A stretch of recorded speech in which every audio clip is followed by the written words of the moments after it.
Good morning. It's 9:05 and I would like to call this meeting to order.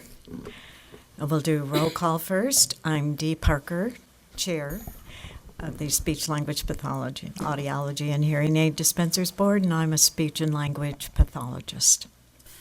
Marcia Raggio, Audiologist Board Member. Amnon Shalev, Hearing Aid Dispenser Board Member. Debbie Snow, Public Member, Board Member. Patty Solomon Rice, Speech Language Pathologist, Board Member. Allison Grimes, Audiologist, Board Member. Sabina Knight, Legal Counsel. Paul Sanchez, Executive Officer. We do have a quorum, and at this time, I would like to invite everybody in the audience who would like to introduce themselves to do so. Maybe start on this side. Sure. Silvia Ferrara with Sacramento Advocates. We are a lobbying firm for the California Academy of Audiology. And Nick Broca, also with Sacramento Advocates. Breanne Humphreys, Operations Manager for the Board. Fernando Galley, DCA. Melanie Gilbert, Audiologist. Isaac White, Hearing Aid Dispenser. Sean Green, Speech Therapist with the California Speech and Hearing Association. Marty Schaefer, Board Staff. Karen Robinson, Board Staff. Thank you.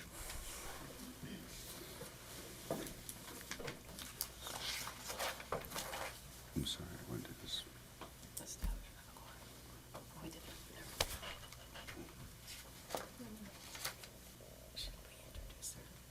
Yes. And I would like to introduce Christine Lally from the DCA. She's here. Right there. Yeah.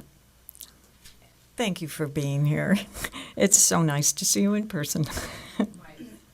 At this time, I would like to introduce our Department of Consumer Affairs Director. It is Dean Garfilo, and he is going to be filling us in on what's going on and what's new. Thank you so much for attending this morning. Chair Parker, thank you so much for having me here. Executive Officer Sanchez as well, and board members. Such a pleasure to be able to briefly introduce myself to you all today. I know you have a very full agenda, so I'll keep it brief. Apologize for arguably my delay in finally getting to introduce myself to you folks. As you folks well know, DCA is a unique department in that it has 39 distinct entities, and I think it's just more of a function of time for me to get to each and every one of them. I'm very proud to say and happy that the Governor Brown appointed me now nearly 5 months to the department. Wasn't part of my original plan of 2017. I'll share a little bit about it, specifically why that's the case. But in short, every legislative year come January is when kind of the legislative wheels start churning. And prior to me coming to DCA, my career has primarily have been in the legislature as staff. I had the pleasure of working for 3 tremendous members. Most recently, current Assembly Member Rob Bonta. He's out of the East Bay cities of Oakland, San Leandro, and Alameda.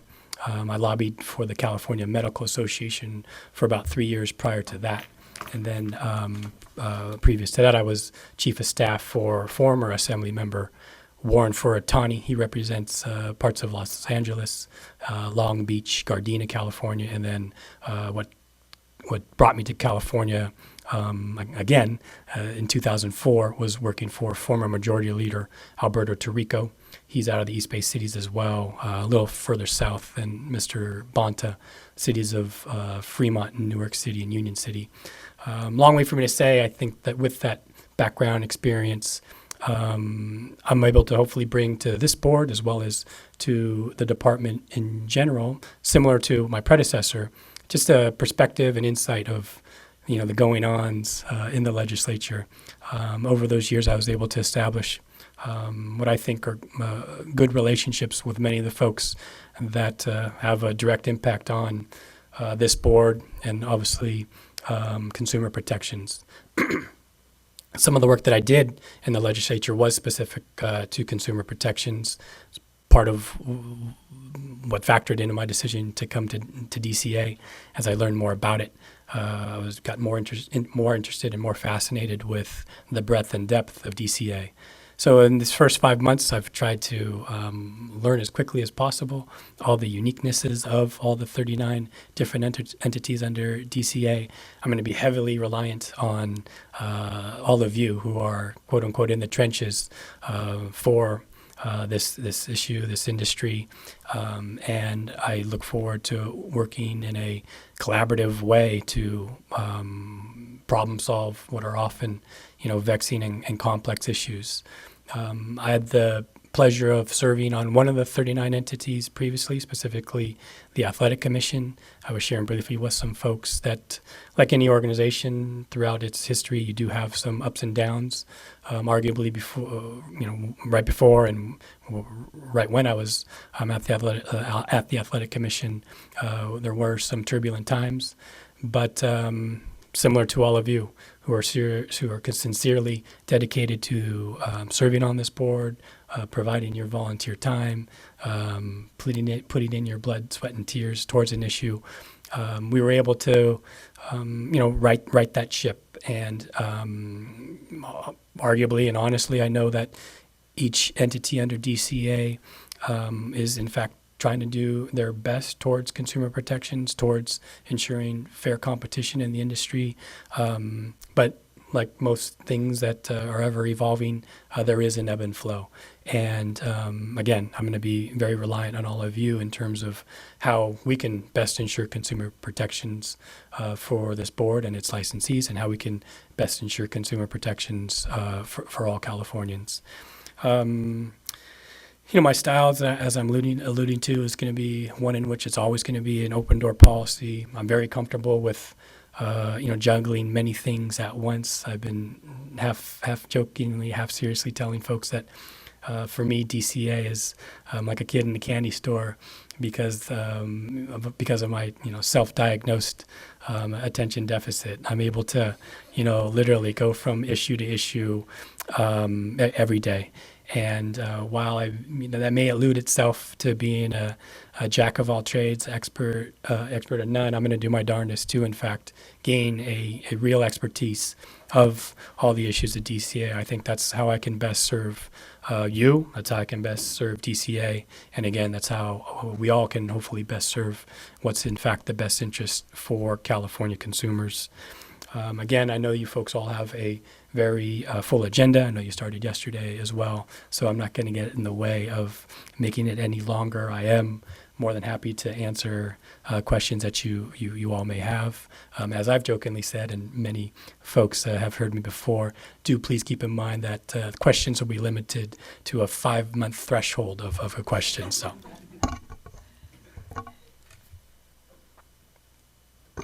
I hope you can speak to this. Anyways, very nice to meet you.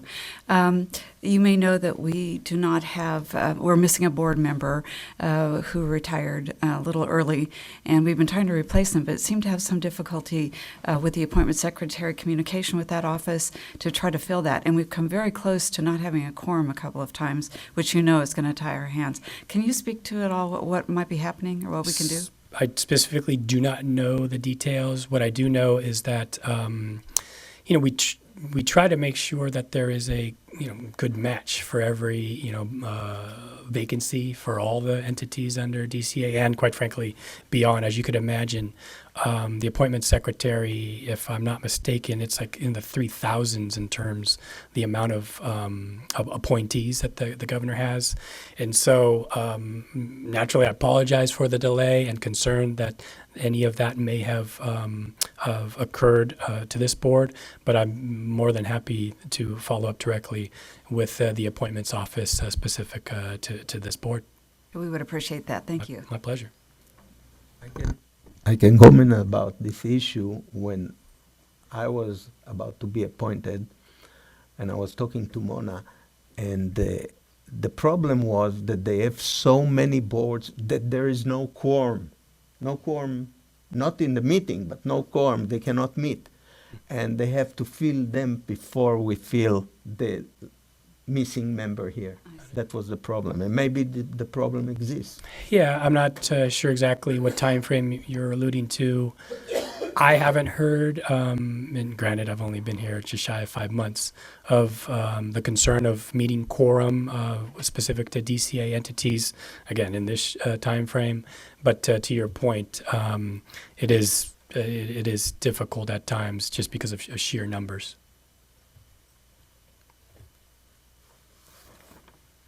Thank you so much. Pleasure. Thank you. D, can I say something? I just want to express my gratitude to Director Garfilo. They got in touch with us right away. As he came on board, and I commend him for just being so involved and being engaged in what we're doing as a board. And Deputy Director Christine Lawley, who has just been, a great help to us. We've had some urgent situations where we've needed assistance right away from the director's office, from the DCA, and she's always come through for us, sometimes at inopportune times. But we just want to extend our appreciation to DCA for your support. Thank you.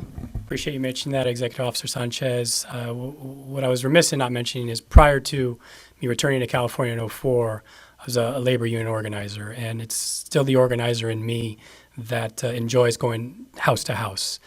When you go house to house, to me, that's truly when you're able to, get to the heart of an issue or many issues. And that's what I take with me in that spirit. And so I assure you, this is not going to be the first and only time that we're going to be able to have a conversation. Hopefully, we will, in fact, be able to, break bread and enjoy a meal and learn about each other more as well. So thank you.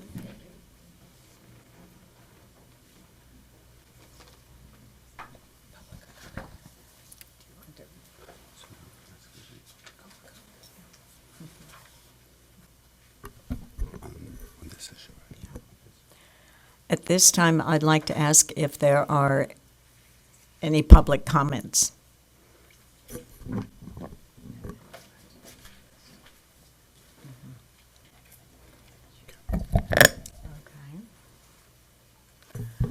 Since there are none, we'll move on to the Department of Consumer Affairs update. No, that was, you want to go back to the public comment, not items not on the agenda? What? Number 9. So number 9, we were just checking to see if there were public comments for items not on the agenda. Are there public comments for items not on the agenda?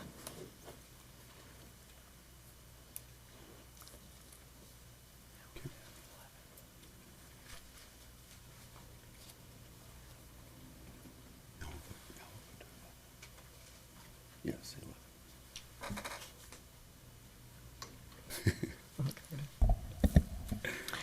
Now we'll move on to the discussion and possible action regarding communications with the California Children's Services, CCS.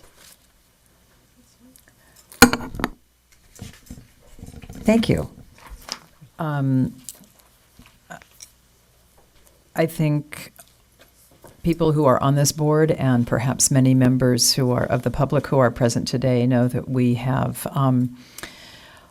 long had opportunities and challenges in the state of California working with the California Children's Services Program, which is the manager and funder and payer for services for children under the age of 21 who are who meet CCS criteria. CCS criteria are firstly financial, but also certain handicapping conditions.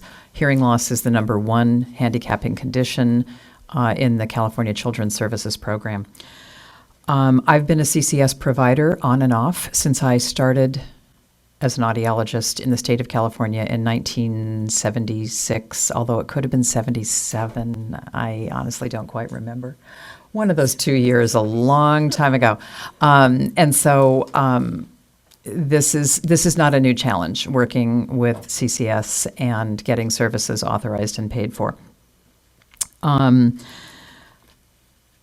More recently, and there is a summary in your board book or in the in a public document, which I believe is on the back table, good, which I hope you've had a chance to look at. And tremendous thanks to Marcia for putting this together along with help from the California Academy of Audiology. So very briefly, and if you have this document, you can see that our concerns really cover a number of areas, including the somewhat laborious processes by which audiologists become CCS providers. As I say, I've been a provider for so long, I don't remember if it was laborious or not. There are requirements within the CCS system that to be a provider under CCS, an audiologist has to have 2 years of pediatric experience beyond the degree. This really harkens back to our old degree structure when audiologists used to graduate with master's degrees. And now we graduate with a doctoral degree, and we have a full year of clinical activity before graduation. So that's an outdated requirement. We have challenges because children who, in the CCS system, who need hearing aids are required to have a medical examination by an ear, nose, and throat physician, very appropriate. But there are many areas in the state where there are no paneled ENT physicians in the county. So this is an impediment to getting hearing aids on children.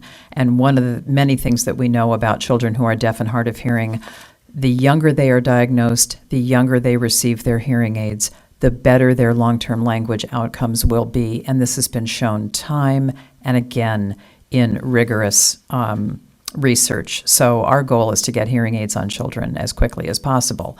I know many, well, I shouldn't say many. I know that I, as a provider, view that requirement as being the requirement to actually get CCS to purchase the hearing aids for the child. In our clinic, we do provide loaner hearing aids to children to get them started even before we get the ENT medical clearance, because we know how important this is.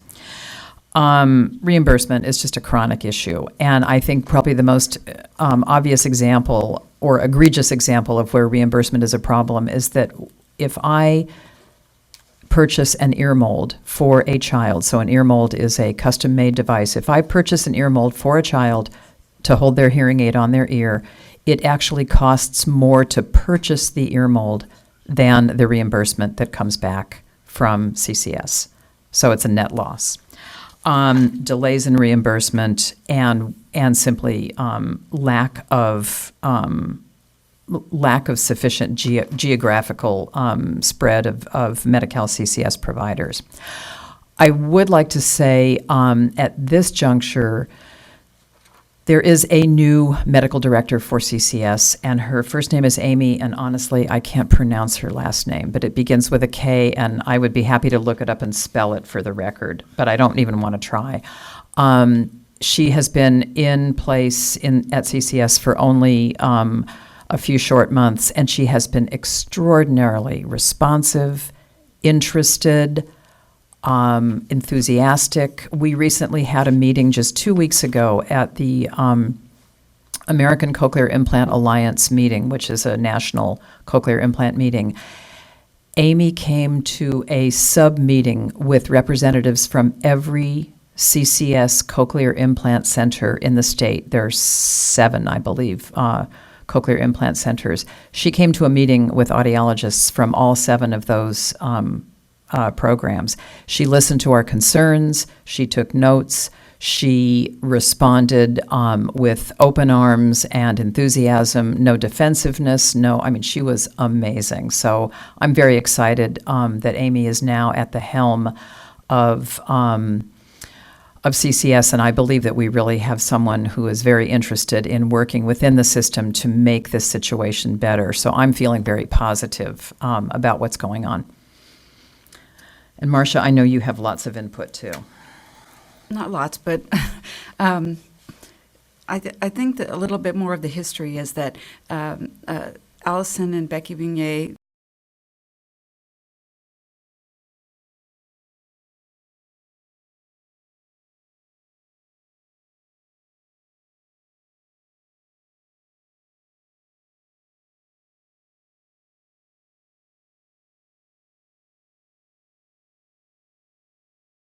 whoever we need to, whether it's Amy or whoever, to try to address some of these, concerns that are costing the state in terms of providership. So Sacramento Advocates, for example, what the board needs to do to help us get these communications going, because you seem to be more successful at it than we have been. Want to sit there? Can I just add that I think where the board comes into this discussion is this is a consumer protection issue. We hear complaints, we get calls from people throughout California, especially those underserved areas where this has become an issue. And, unfortunately, when you get to the very end of the issue, the ones who suffer are usually children in those underserved areas, poor children. And, as a consumer protection board, we want to do what we can to support any efforts in the audiology community to address these issues. Well, hey, good morning, everyone. Thank you again for having us. Again, I'm Silvia Ferrara with Sacramento Advocates. I believe our firm has been representing the California Academy of Audiology for over a decade or around a decade. 94, I think it's over 20 years. Okay, so it's been a long time, so we're very familiar, and we've got a longstanding history with the audiologist, and just again appreciate you having us here today. We also appreciate that you guys took a lot of time, and we worked on it on sort of, I'm going to call it the issues paper that Member Grimes was just referencing. That was a huge help in sort of getting us up to speed on what in some cases looks like it could be up to 30 years of sort of chronic underperformance for children in the CCS program in the state.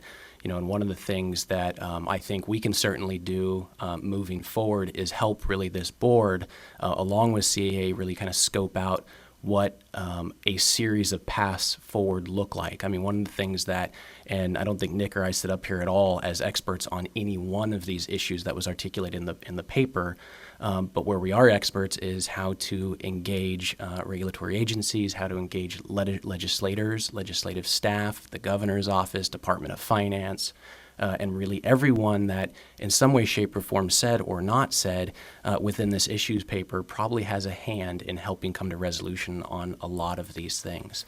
So I think one of the things that I don't know if we'll have time today in front of all of you with you to really do a deep dive on each one of these issues, but the things that are important for us to know and understand, there are components that might be in here that could possibly be set from goals from years ago. Are those goal setting? Are there actual regulations that put these things in place? What were those regulations? When did they come forward? How did they come about?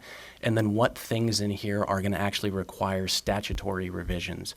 I mean, certainly as lobbyists, we could say, well, shoot, we can cure all things with legislation, but that's not always the best path forward. And many times, and especially because you guys are a board and you are made up of experts, there's a good opportunity that a regulatory pathway, and especially as Member Grimes articulated, the new conversation that you guys recently had with the new head of CCS, well, that's a great start and a great entree into possible solution and a remedy on maybe one issue, maybe not all the issues. Certainly when we talk about the fact that you guys are, unfortunately, if you're going to do CCS services and you require hearing mold, that you're going to take a loss, that is an issue that is going to have to be solved over in the big white building with the governor and Department of Finance, and we're going to have champions and people who understand the issue and are willing to get engaged for the benefit of the state's children, and likely the most disadvantaged children in the state. So I think there's a number of opportunities. We certainly, as lobbyists for CAA, need to understand sort of what the genesis and creation of each one of these issues areas is, so that we can create alternative paths forward. But I can tell you this from our review and talking to some of our colleagues, we think that a number of these are solvable. And probably some far easier than others. But I don't think, especially if we can move forward with the board in some capacity, either supporting or endorsing or taking some kind of formal action to say, hey, this is a major issue in the state, we need to solve this. If we had support from this board moving forward, that would be a real game changer too. And You guys just heard from your incredibly impressive new director of DCA, but I would imagine that at some point we're going to need to turn to that level and have a conversation on these issues and how long-standing they've been as well. So, Nick?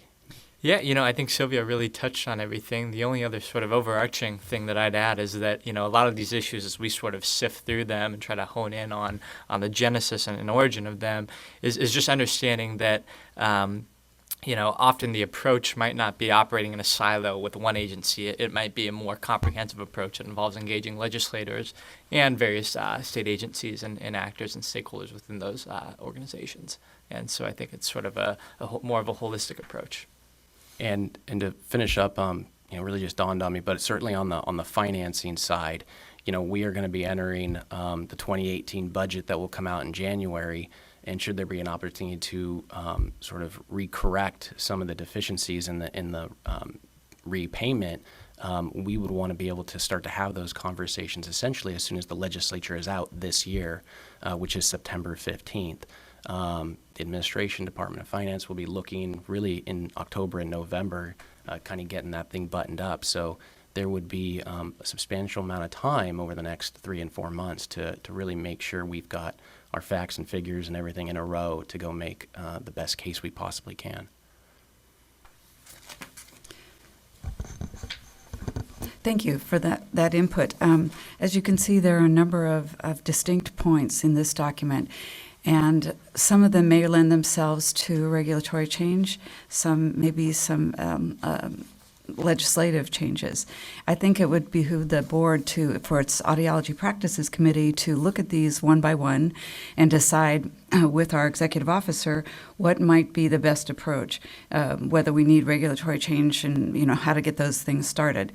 Once we know that, and we have that pinned down and maybe prioritized with what we want to attack, you might help us to make contact and make those a meeting occur so we can talk to other entities involved and try to get finally after really decades of delay to try to get some of these things resolved, because it is an access problem and that's a consumer issue. When children can't get access or have to drive 5 hours to get it, that's a problem.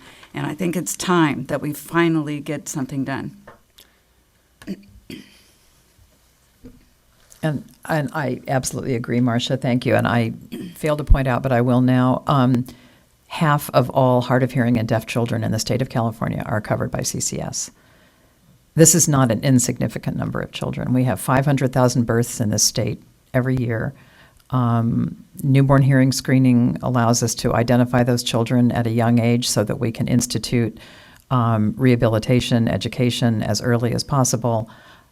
Half the kids are on CCS, and all of a sudden our ability to move forward comes to a crashing halt when half the kids can't get access to the audiologic care that they need because of these sort of systemic roadblocks. I'm fortunate, and Marcia's fortunate. I work at UCLA. I am in a big institution that I don't have to justify loss in revenue in my department. It's just part of our mission. But for a audiologist in private practice, I can't imagine being a CCS provider, sadly. And that newborn hearing screening identifies between 900 and 1,200 infants per year among those 500,000 with hearing loss. Some may need hearing aids and ear molds and things like that. Some may not, but that's a huge number that we're adding to the rolls every year. So the sooner we can start working on this and try to make contact and make some changes would be pretty wonderful for the California's children with hearing loss. Yeah, and I think as soon as what you just mentioned, as soon as we understand the genesis of each one of these issues and what the path forward for each one of them is individually, and then if there's a possibility to sort of clump them together in one path and then go the regulatory on areas where there's an opportunity to cure a problem over there, I think that's really where we will be able to step in and help sort of guide the dialogue and get entrance into all those places we need to be. I think as we all kind of think about this, it is, your issues paper points out without really saying it, but this is not a Republican or Democrat issue. This is an issue about kids, and you've got areas up in Shasta County that are no longer accepting CCS children, and you have folks down in as low as South Santa Barbara that are, Democrat-led legislators down there. So I think you're going to have an open ear, especially as we can really articulate that we've got some of the state's most disadvantaged children that are the ones that are suffering the most. So happy and excited to work with you guys on this. Our hope is not to indict CCS for what they haven't done, but actually just ask them to come to the table so we can solve these things. So that's our approach. And I'd only just add that, we do have somewhat of a timeline that we have to be, cognizant of. I mean, the 2018-2019 budget seems far away, but we're really sort of not only beginning that process, but getting to the most important part of that process as soon as December of this year. And the negotiations leading up to that obviously have to happen months in advance. So we're already approaching September. It's coming up quickly. So quick, decisive action, I think, is probably pretty important in this case. Would you mind sending us some, electronically some information on that so we really keep that in the forefront of what the timeline really is? Absolutely. Okay. Just a quick question. So you mentioned you were looking for board support, and I appreciate that California Academy of Audiology wants to take the lead on this. What as far as our next steps forward, what do you need from the board? Well, I think this goes back to Member Raggio's comment about really needing to boil down each one of these major issues into what the solution is, and the solution being regulatory or legislative. Is there statute that needs to be fixed, or could some of these have been 20 years ago set as policy goals? I mean, those are things that we don't know. So we need to have a really good deep dive done on each one of these issue areas so that we can look at them independently. And then figure out, okay, what the path is on each one, because it would be certainly wonderful if some of these can be solved based on new good relationships that we are going to forge moving forward, and then to the extent there are outstanding issues, likely the reimbursement issue, that are going to require legislative intervention.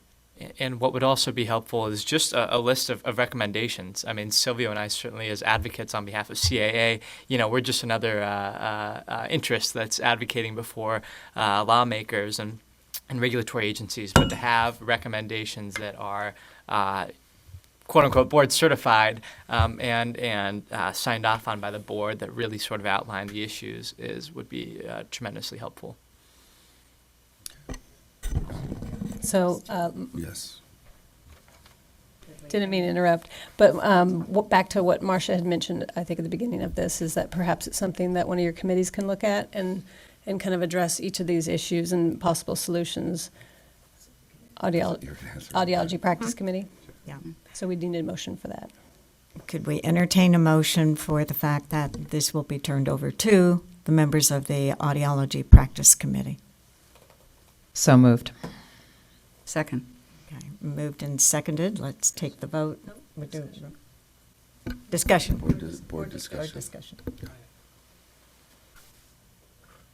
We had a similar situation a few years ago. Department of Healthcare Services wanted to cut almost in 50% reimbursement to hearing aids for medical providers. We have a big fight, and the department didn't want to change its position, and we went to the legislators, and we put in the budget trailer explicit rate for hearing aid that the department cannot go below, and it passed conference. It went, and the governor said, "I'm not signing this if you're not taking it out," because they don't want to lose their authority to go and put the rates.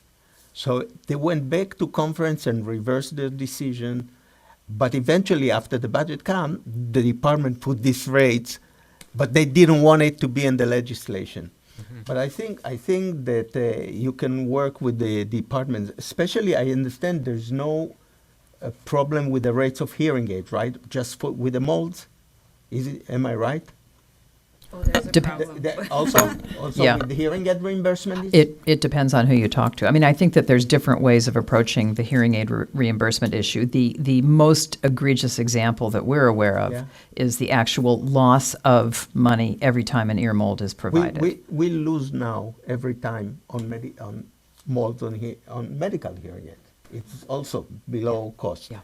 But we kind of take this loss because we make some on the hearing aid. And my question is like this: is the hearing aid reimbursement with CCS is the same as medical or different? It's different. It's Yeah, I 60% don't over even know. Yeah. invoice. Oh, 50%? 60. 60% over invoice, which is... So, yeah, so we can make up to pay for the ear mold, but Yeah. that shouldn't be the case. I think the molds is negligible. I mean, you can solve it with the department. Somebody has to sit with the department because for the ear mold. Yeah. Well, we've tried. and Yeah, it's they have just- known it's for just years. making that contact, Yeah, and yeah. it just That's- doesn't happen. They just kind of ignore us. Well, But- here but- the but- guys that can make it, you know. But also to your point, though, we have a governor who, thinks twice about passing new laws. I mean, I think part of his thought process is this law really necessary? And that's something that he applies to everything. So to the extent there are regulatory tweaks that can be made, that's helpful. And that's probably the most, expedient way to solve some of these issues.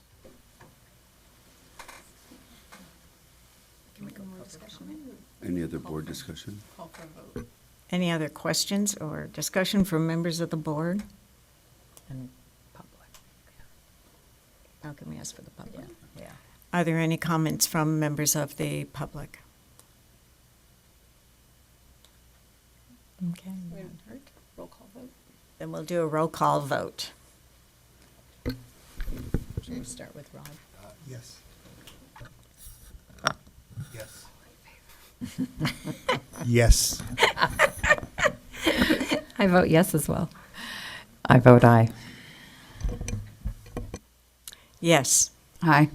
Yes. Yes. Okay. Motion carries.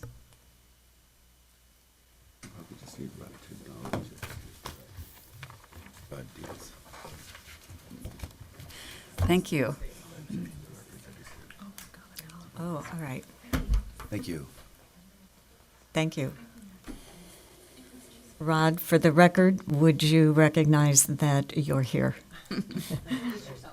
So that we get you on attendance, right? Rodney Diaz, board member, public board member, otolaryngologist. Thank you. We're going to wait on 12 still. Yes. So we're gonna, 13. so we're gonna move, we're gonna hold off on 12 and go to number 13. Oh, okay. All right. We're going now to item 13, which is the discussion regarding the provision of telehealth services within the parameters of our Licensure Act and Business and Professions Code. Jump on 12. Yes. We're going to revisit number Yes. 12. We just want to go to 13 at this point. And are you discussing this, Allison? Sure. Allison will be discussing this. So there has been discussion on and off for a while about the issue of providing services via telehealth. And I think one of the fascinating things about telehealth is that as the months and years go by, our understanding of telehealth has really expanded. So I think originally we thought about telehealth as just being a person sitting here and a person sitting there, and they're in communication by telephone. And it's clearly the world of technology is jumping ahead to a point where remote provision of services using web-based communication is inserting itself into many, many aspects of the identification, diagnosis, treatment, management of not only hearing impairment and deafness, but all kinds of medical issues. So I feel that this is actually something where our ability as a board to try and write or sponsor, support legislation that allows us to provide, quote, telehealth services, I almost feel like the technology is so far ahead of us that I'm not even sure how we would craft a bill. Increasingly, consumers are accessing medical information. They are accessing ways of screening and diagnosing their own medical condition, and they are able to access remotely ways that they can use their own technology to manage their hearing aids, their cochlear implants, their language acquisition. So I think really this is a sort of a broader picture of looking at where we are today and where we're probably will be going tomorrow, and understanding that any,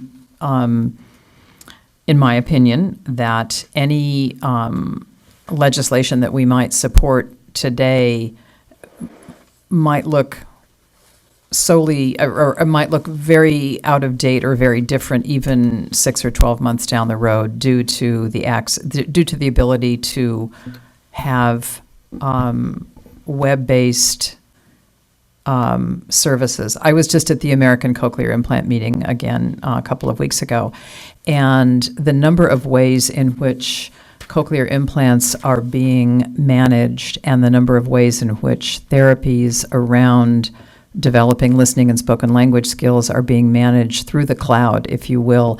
I think that we need to acknowledge that our ability to somehow keep this within state boundaries is probably futile.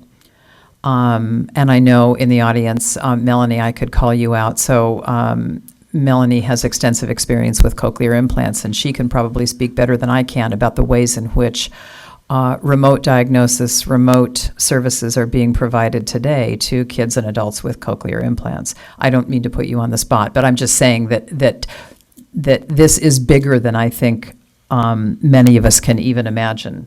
And Rod, and you too. I mean, I'm sure you deal with this. So that's, I think that that if we try and craft new legislation or amendments to our current laws and regulations around telehealth, I think that we have to recognize that what we might view today as being reasonable might look archaic next week or next month. And I'd like to speak to telehealth from the speech-language pathologist perspective.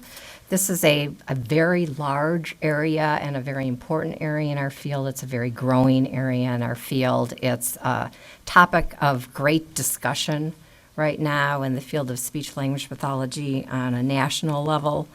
I think good news as far as crafting statutes and legislation, a number of licensing boards in the U.S. already have these statutes and regulations, so that's a great first step to see what already exists.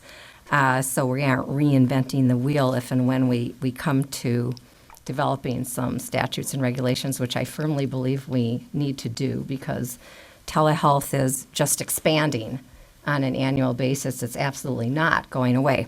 I did want to mention some critical issues that perhaps some of the members of the board aren't as familiar with to bring up as far as telehealth goes.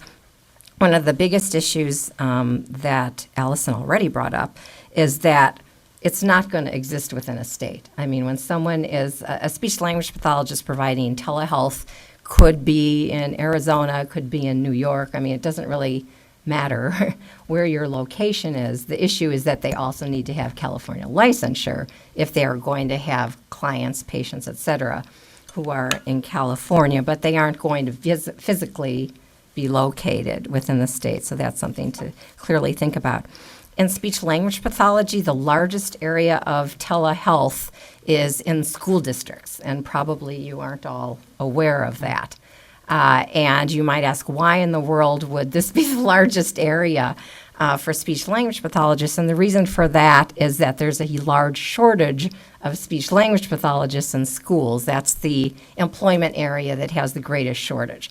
And so it is not unusual for speech-language pathologists from Oakland to be providing telehealth services for someone who is in some rural area in California. And there are huge issues, some of the issues of concern, I won't say huge issues, but I'll just say issues of concern that we need to think about are the appropriate clients or students to be serving via telehealth. Some students, and what do I mean by that?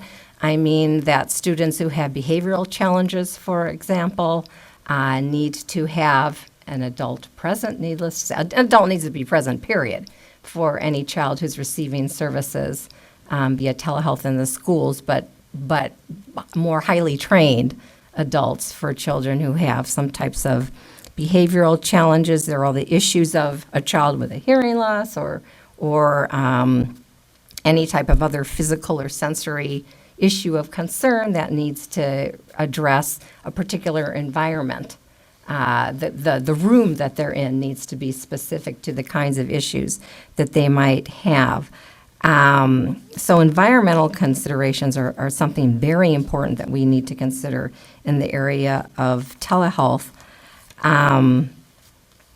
And also the types of services that are provided, the types of assessment that are provided to the child are of utmost consideration as well.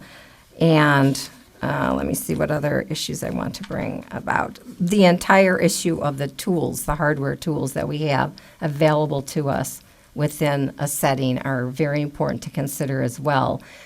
We know how technology fails at times, and so this is something that needs to be set up in advance. It can be expensive.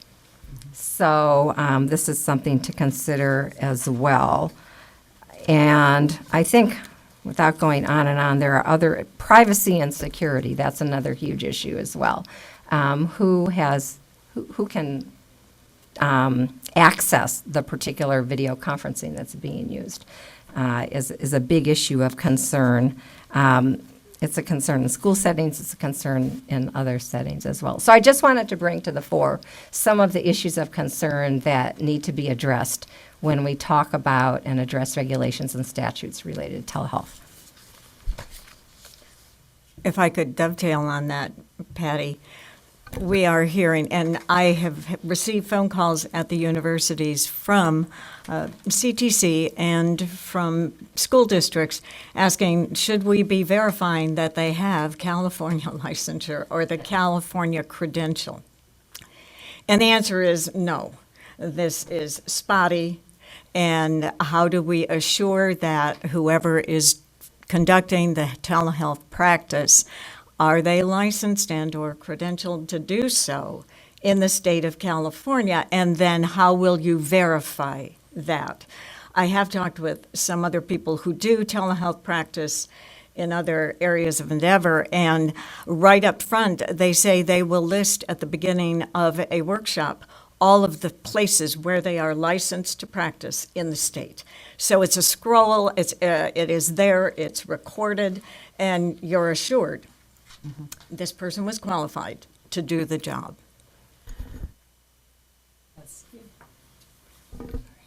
That's interesting. And as I'm listening to you talk and thinking more about this, it reminds me. This thing has a short in it. It reminds me that we need to continue to consider licensure compacts, because they will increasingly play an important role in our ability to provide services and to ensure, this is my own personal opinion, Paul, you may or may not agree with me, but I think that one of the advantages of being involved in licensure compacts is that we can ease some of this, only in California, but if you step foot in Nevada, well, you can no longer provide the service. By being involved in licensure compacts, we have the opportunity to, to expand what we can legally do with states that we're involved in a licensure compact with.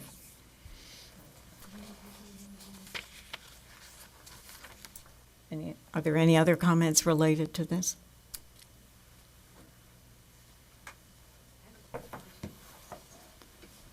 Thank you. Hi, this is my first time attending one of these meetings, and I'm new to all of this stuff, but I'd just like to voice my support for telehealth. Can you introduce yourself again for the record, please? Sure. Melanie Gilbert. I'm an audiologist. I work specifically in research on cochlear implants and music perception. And prior to, I'm at UCSF now. Prior to that, I worked for a cochlear implant manufacturer. And so I have seen a lot of literature, peer-reviewed literature, showing that cochlear implant management can be practiced via telehealth very effectively in many cases. Not in all, but in many. And it lends itself very well to that type of practice. And I really support, within California, the ability to practice cochlear implant management remotely, especially since we have such a big access issue. I mean, at UCSF, we saw so many people that traveled many, many, many hours to come in for services that could easily have been done remotely and safely and effectively, as the literature has shown. But, you know, they often don't come in for services because they don't have the money for travel, you know. So I guess what I would like is for my licensure with California to include the ability to do telehealth if it doesn't already. Whether those services are reimbursed or not is a separate issue that the board can't control, right? Because we were looking at doing telehealth for cochlear implants, and the reimbursement is a whole nother issue. But as far as actually being able to do it, there's so many times when it's effective, it's the best way to do it. But I'd like my licensure to be able to cover that should reimbursement become available. Thanks, Melanie. I'm curious, do you know, have you at UCSF provided services to cochlear implant patients who live outside of the state of California? So we looked at it, and we have not because of the reimbursement. So there are some logistics issues. You have to pick the right patients, you have to pick the right cases, and the right services, but and you have to have somebody on the other end who can manage, like an audiology assistant or some sort of tech who can manage the patient on the other end. But that could all be accomplished. But as far as reimbursed, we can't be reimbursed for our services through the insurance at this time. Hopefully that will change. For instance, in a place like Australia, on the western part, a city, Perth, they have a research hub there, and 90% of their cochlear implant patients live over an 8-hour commute to the center. So they provide most of their services remotely, often in people's homes. I can add a little bit of information about reimbursement. Thank you. Don't go away. I want to ask you something. Sorry. I'm going to stay on this topic for just a second. Okay, since we're talking about reimbursement. Currently, Medicare does not reimburse for telehealth for audiologists or speech-language pathologists or other rehabilitation professionals. So currently, telehealth isn't an option if you're Medicare-based. But as far as Medi-Cal goes, I can't speak to Medi-Cal, but the broader term Medicaid in the United States, some states are reimbursed for telehealth by Medicaid. I don't know about Medi-Cal in California. I don't either, but I was just wondering if you could give us some examples of what types of interactions there are via telehealth. And you said in Australia it's mostly with the home, so it looks like some sort of Skype situation. There's no mapping going on. There's none of that. But is it, in your case, mostly facility to facility? For sure, mapping. Questions. No. So, for instance, if a patient, they come to the center, they get implanted, and they come back and they have their initial activation with their mapping, and the person is trained on how to connect their devices to a computer. They're trained on how to use the telehealth software. After that appointment, most of the mappings can be done remotely. A lot of troubleshooting can be done remotely, and some of the limitations as far as how a person in their home can connect their implants to their computer and connect via a video, audio and video route to their provider. I mean, those are small technical hurdles that are being overcome bit by bit, as we go. I think I see those as small hurdles that each company is addressing, because the different companies address them differently, as far as like how to connect their devices to their computer, and then to have a secure method. Like, I do plenty of telehealth with Kaiser. I hate going to that facility, and I would love to take my appointments via telehealth. So they have a secure video audio app. So those are things that are those are small issues that are being solved. Are there other kinds of services that you provide via telehealth beyond mapping? So Or the troubleshooting? typical appointment involves somebody coming in and telling you, doing some troubleshooting for their equipment, having them replace parts that are broken. That can all be done remotely.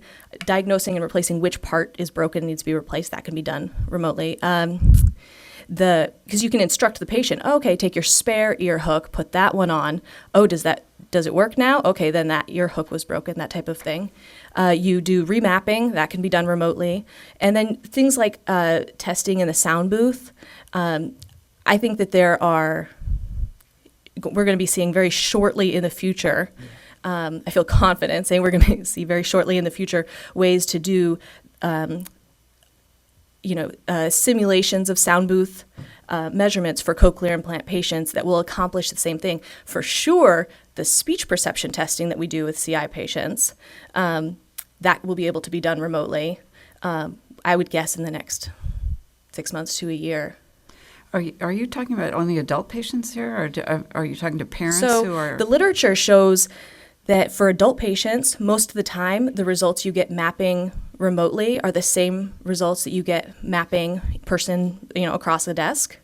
And just at the CI conference, a group presented information about testing children, mapping children, and the results that they got, although it's preliminary and hasn't been replicated, to my satisfaction, show very promising results that young children can be mapped remotely as well.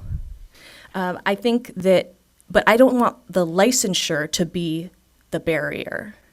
Having the literature to show which patients you can test and which patients you should not. I don't know how much the licensure should dictate that. I think that should be left to maybe audiologist discretion.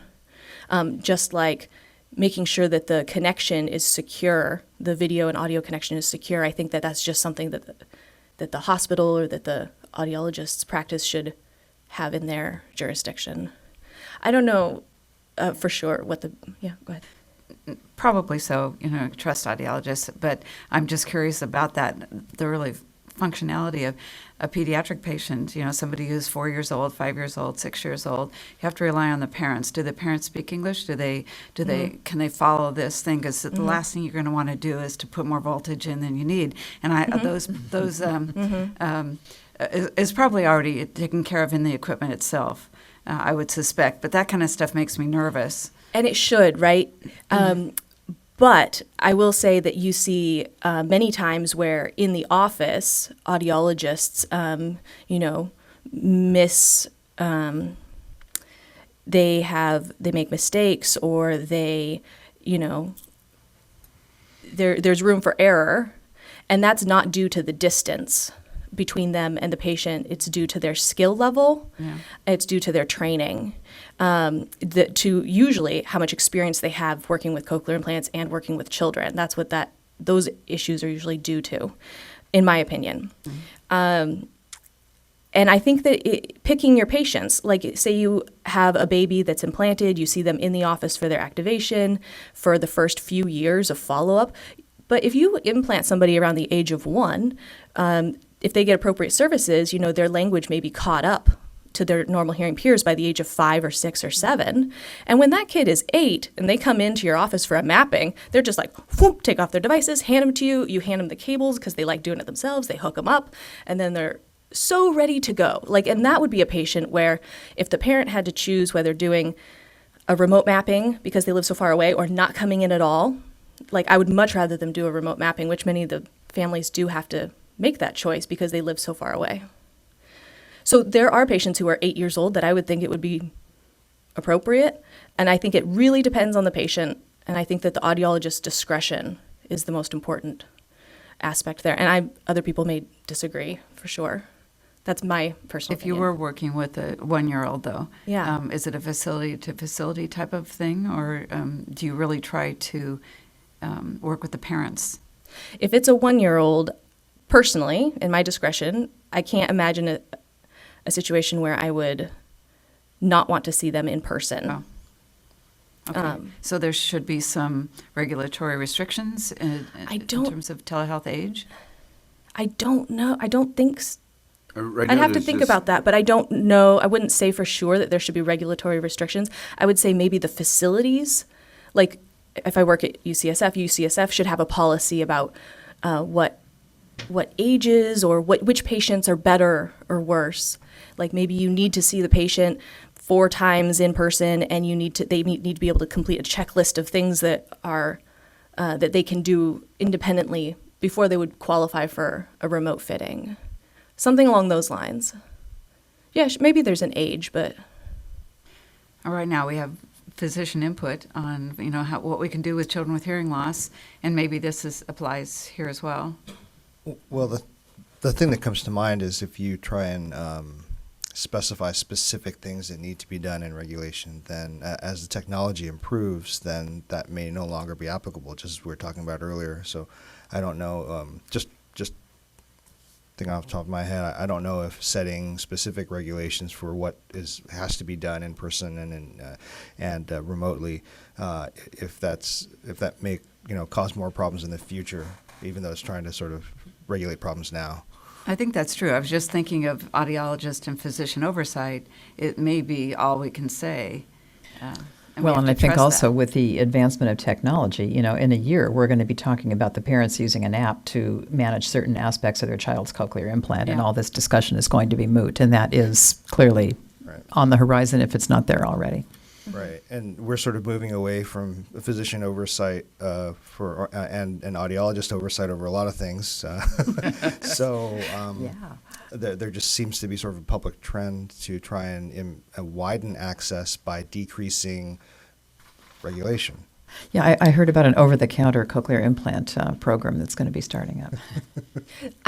that terrifies me, an over-the-counter cochlear implant program. However, at that I'm joking, meeting, totally well, I don't joking. know, but at the meeting I was just at, I was talking to someone who works in a rural part of Europe. I didn't know there was such a thing still, but like a very sparsely populated part of Europe where their local cochlear implant center sees someone for activation and doesn't see them again. They have no follow-up planned. And from personal experience, after the first day after activation, usually those levels you set the day before are too soft to hear much of anything, especially 1 week later.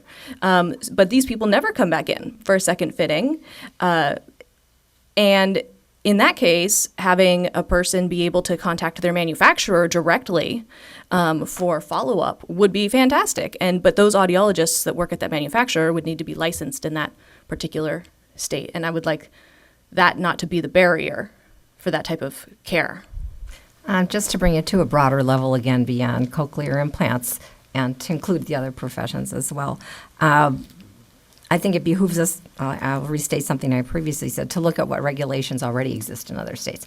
I think that we will find that they're more broadly stated because we know technology is changing. So they're broadly stated to ensure that ethical practices are followed, that the environment is appropriate, that the equipment is secure, that HIPAA and FERPA are followed. I mean, those types of things rather than specific little details, since the specific little details are going to be changing.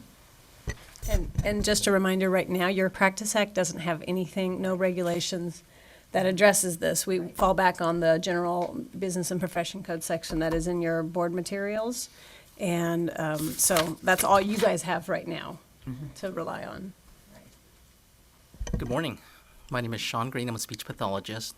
In terms of telehealth and telepractice, I want to take off my speech therapist hat and put on my potential consumer hat for a second here.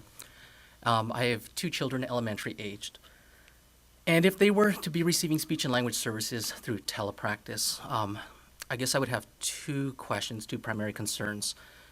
Knowing that direct contact with the speech therapist and the teachers are extremely important in the school-based setting, how is that happening? Who's making that contact? Knowing that teachers are already spread thin, will they have additional time to connect with the speech therapist? Will that time be set aside or be required to be set aside with teachers?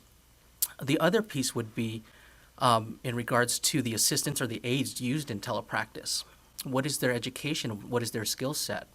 When I look at therapy, when it's direct therapy with a speech therapist, I know they're licensed, they're working with this child, with the student. If there's an SLPA, I know they're licensed, I know they're being supervised by an SLPA. When there's an aide or assistant, I don't know anything about that individual in terms of what their skill set is. And so that would be a big concern for me, knowing that the potential for breakdown really is there because they're the ones kind of guiding the therapy directly with the child. So I just wanted to let you know that those are some of my concerns as a potential consumer of teletherapy. Right, and those really need to be addressed in our regulations. There's absolutely no doubt about that. And that's a broader picture. That's not specific to equipment that could change, et cetera. And absolutely, those issues of concern must be addressed. Thank you so much.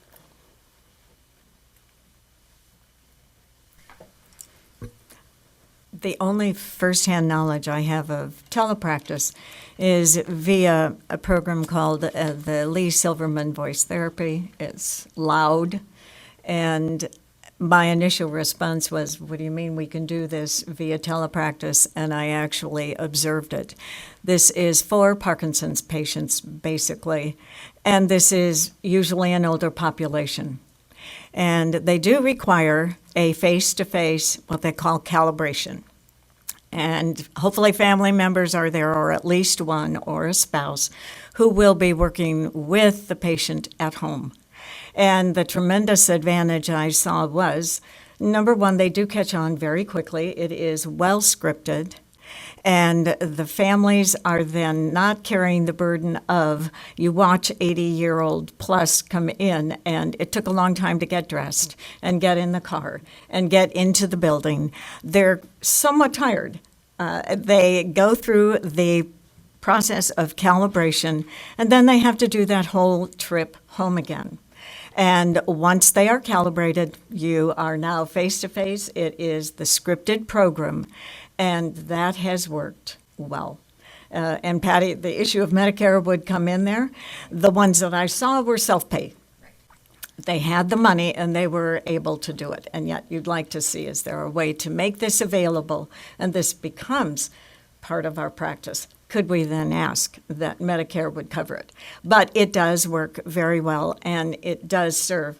We've talked about rural patients, but these are patients who have a hard time getting to and from a clinic. So is the charge of this board then to perhaps look at the regulations, laws and regulations in other states to see how they approach the big picture? Although I don't always trust other states, we have some that are very, very loose in how they approach healthcare. So I'd like to look at those things and see how broad do we want to get, or how narrow do we want to get to protect consumers? Real quick, just a reminder how this item was agendized is purely discussion today. Mm-hmm. So we're not going to be able to take any action just yet. But we have to think about, can we talk about what actions we might look into? Absolutely, and we can put this on a further agenda, and or where you can then maybe ask a committee or a couple committees to look at it or to develop some solutions or some ideas. I'm just musing that, what would we do? How would we approach this if we were to put if this is the only regulation we have and we want to strengthen that in some way? How do we go about that without being too restrictive, but still being able to protect consumers? That's my musing. Yeah. Well, yeah, I think there's an opportunity to look across many venues and consider what could be done, what is already being done. And I think that the balance that I'm feeling in my brain right now is the balance of making it possible and accessible and looking at the alternative. And it's very possible that the alternative is no services. So it's not like we can choose to do this or just keep the status quo, because in some cases keeping the status quo may mean that people can't get services. So it's an interesting conundrum. So moving forward, I think each of the committees needs to start thinking about how we're going to approach this, and it sounds like it has to do with a little bit of research analysis, coming back to the board and actually discussing this further, taking action on actual potential changes. Yeah. So we can agendize it Yes. again. How do we agendize this so that if we wanted to take action, we could, as opposed to just one more discussion? Well, I think in this case, just going into the discussion, it wasn't really clear where we were going as far as what type of action would be needed. It is a long overdue discussion for this board, something that we should, be addressing. I think we're just getting to that point now where we're getting ready to tackle this. Okay. Because it may involve regulations. As you know, we've had a backlog of regulations that we've been trying to work on, some other high priorities. So I think we're at that point now where we're getting ready to take action. That would be great, and I would hope and encourage new Madam Chair to make sure that the next time we have an agenda for this meeting that we are in a position that we can make a motion or do something active beyond the discussion, which the discussion is fascinating. But yeah, it's... I agree, and I thank you for bringing it up, because this is now at state and national association meetings, and it is a much bigger issue than we realized maybe, or you brought it to our attention. Now we'll do something about it. Cool.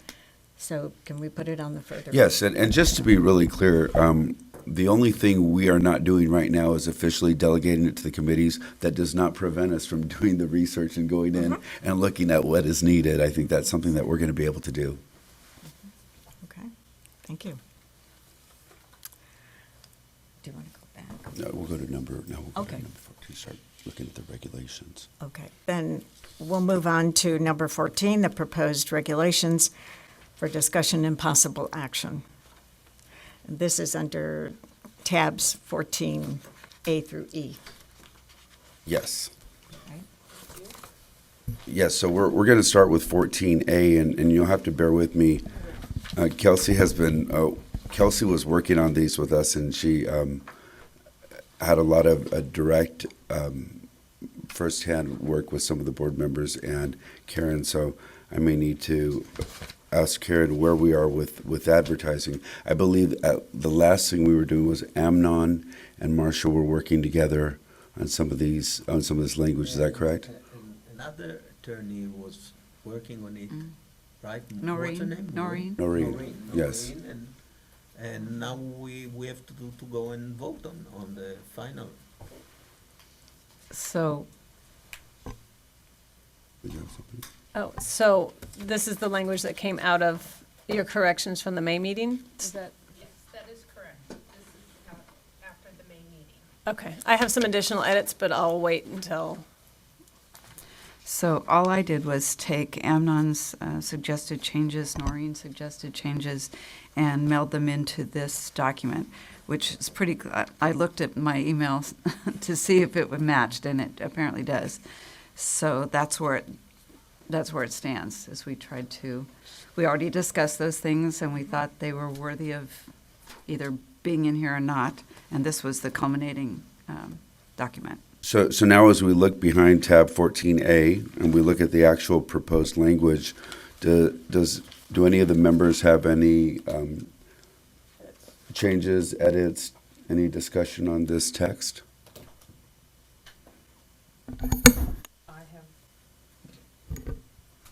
I have a question about the language on the second page, third line down from the top, item 1, list either A, the dollar amount, blah, blah, blah.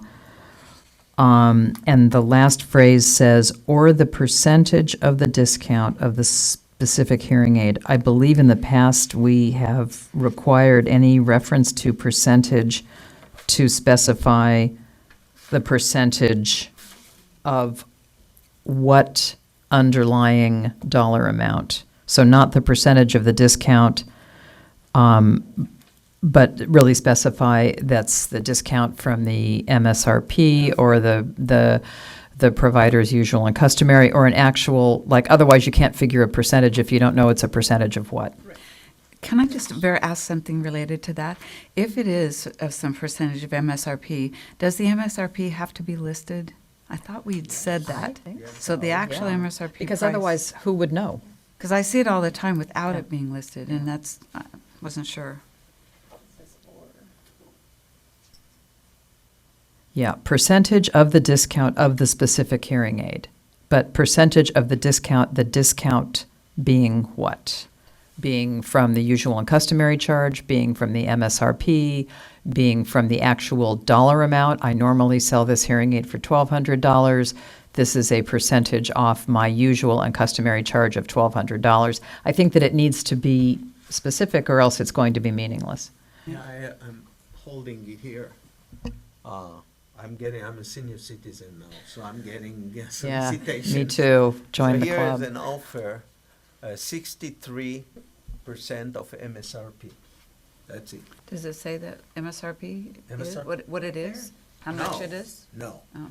So then, and we had in one of our cases here, I mean, that we adjudicated, that somebody charged like $7,000, and the guy told him it was 65% of MSRP, and he told him, yes, the MSRP is $18,000 for these hearing aids. We had a case that we litigate here. So here is an example that we want to eliminate, right? So it will have to be 63% off $18,000, right? They have to write it like this. And of course, they won't do it. No. So I think to Allison's point, if you look at the old language down below on the little chart, it does say 50% off manufacturer's suggested retail price. That was one of the examples they give as a correct way to do Right. it. So I think somehow maybe that just got lost Yep. in the, Okay. when they reshuffled this section and rewrote it. So that's how it was before anyway. Well, it should be something again. I have a question to Anna's point. Do the hearing aid manufacturers specify an MSRP like No. car manufacturers? So you can basically state whatever you want for an MSRP. It's my understanding, and my husband does work for a hearing aid manufacturer, that most, if not all, hearing aid manufacturers have dropped the MSRP because it was just, Because everyone was saying what they wanted. they was just creating issues. Okay. Yeah.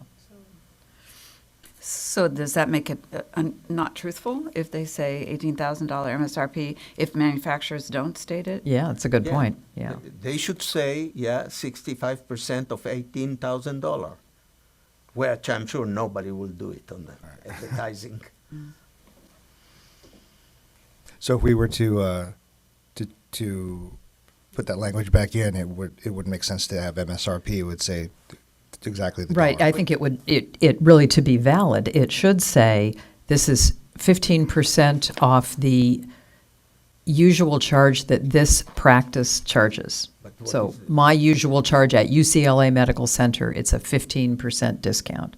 That actually gives them, I think, would give them more flexibility to mislead people. Yes. That's we, true. We have had cases where the manufacturer's suggested retail price is investigated, and that would be a cause for misleading advertising, fraud, and deception. So Yeah. I think we just have to tell them how we want it to be stated. They are using this, we know that. So what would be the correct way to advertise this?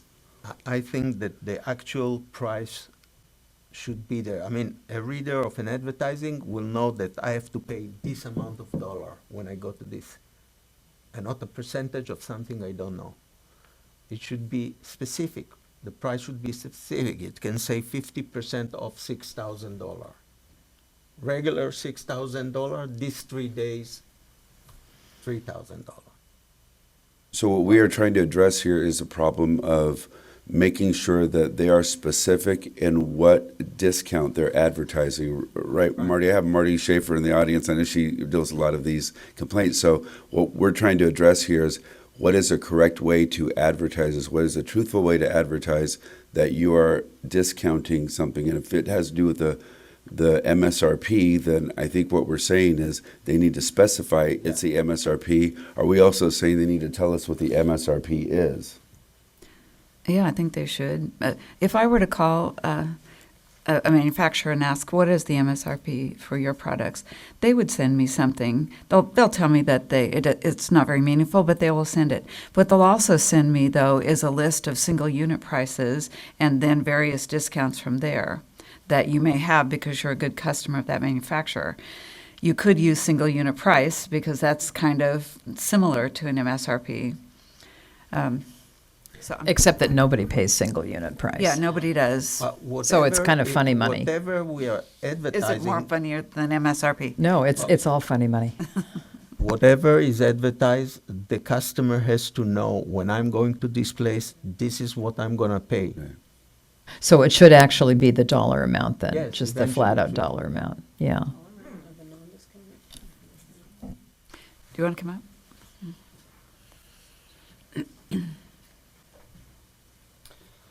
Isaac White, hearing aid dispenser. I think for the average person that's trying to buy hearing aids, when you go online, you actually try to find an MSRP. Not only are you bombarded by the first 2 pages of ads, it's really hard to try to find a manufacturer to pinpoint a price. They don't want to drive people away by telling them what their quote-unquote MSRP is because it's so overinflated. Yeah. So they're not going to advertise that online. If you call them, the first thing they're going to do is tell you, oh, you're interested in Oticon? These are our closest providers to your location. Why don't you go talk to them? Can we schedule you an appointment? So they're trying to convert you into going into a store. They're not trying to convert you by price. So I think it's kind of a moot point to use MSRP anymore. I think having the fixed, you can call it a retail price, you can call it the normal price, whatever you want, and you can have a percentage off, but that needs to be identified. And so if someone doesn't want to do the research and they want to go someone who retails something for $7,000, then that's their own choice. But at least they know what percentage you're getting off of what initial price that you're charging for. Since MSRP seems to be pretty elusive. Would you say that the single unit price is still available? I mean, in published form? Will they From the tell you that? manufacturer? I mean, if you, from the manufacturer. I doubt it. I think they give you a price range before they give you a single unit price. A range? Yeah. Because it's hard, right? A lot of people that come in don't even know what the current technology is of hearing aids, like the current models. And so they'll just come out with the manufacturer and they'll ask you about the manufacturer. Well, some people sell hearing aids that are already 5 years old and sell them as new, right? And that's what they're selling as base models, and you have to pay a lot more money to get something current. Yeah. But a lot of people don't do that actual research to find that out. So I still find that most patients would not know the name of a hearing aid if you asked them. about half. Oh, other you half think it's that many? I think the other half have friends who Oh. they pick up a little bit of information before they come in. Oh, that's really interesting. Because I mean, one of the questions I always ask my hearing aid patients is, do you have a particular manufacturer that you prefer? And I would say one person in 25 can say, yeah, I really want a blah blah.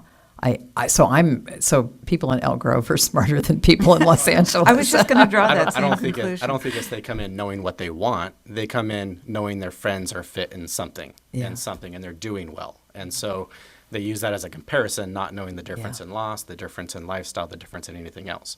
They just know they have one reference or two references and what they're in, right? But MSRP is a pretty lucrative number, and I think that's across all manufacturers, at least all of them I work with, and I only work with major manufacturers. So even me as a dispenser, we have a hard time to pinpoint an MSRP across products. So that's But they do advertise MSRPs, right?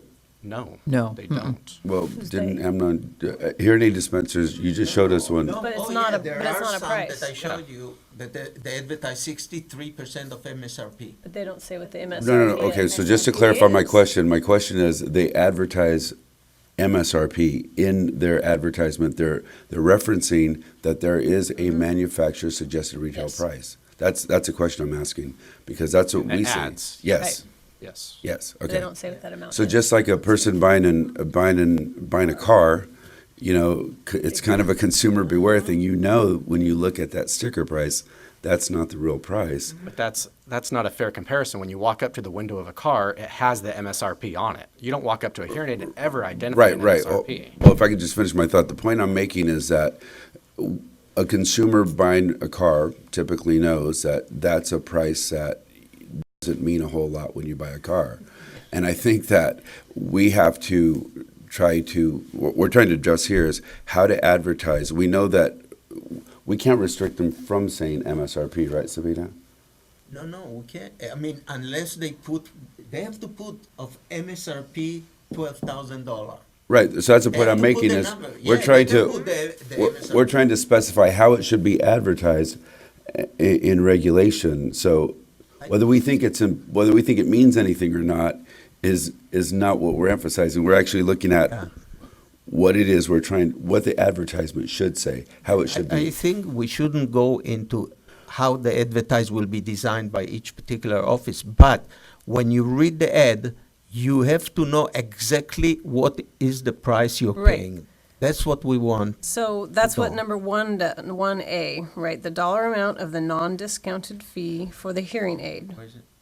Sorry, second page. Second page, number 1. Yeah, one, okay. Where the non-discounted fee for the hearing aid or provide consumers with a method to ascertain the actual Absolutely, price. yeah. So That's it. you may not need that last, such as the manufacturer's Yeah, suggested right. retail price. Yeah, You may not need that. They just need a method Right. to put the actual Yeah, price the in the first ad. two liner, that's it, and we don't need to And put then the rest. I suggest adding the word model after the next sentence, after subsection capital B, of the specific hearing aid model.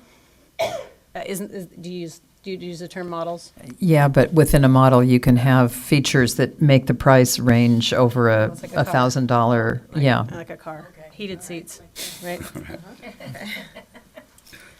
So So never mind. do we need to canvass multiple hearing aid manufacturers to see who still uses MSRP so that we can allow that language to be in here? Or do we have to find out that they don't support it anymore, and therefore that language should not be in our regulation? No, I think that they can put any language they want as long as you can see what is the price you're paying, whatever the language they want. This, I'm a little Marty. concerned about the or between the A and the B, because they're saying you can list the amount of the non-discounted fee, or list the dollar amount or the percentage, and I see a lot of people do a percentage. So I think that or needs to be changed to and. So they're gonna list the price of the non-discounted fee for the aid and the percentage of the discount or the. So it should just be comma, the dollar amount and the percentage of discount. No, I think you're advocating for striking the or right Right before before the B. letter B. Yeah, right. And That make it that makes and. sense. Yeah, Yes. that makes sense.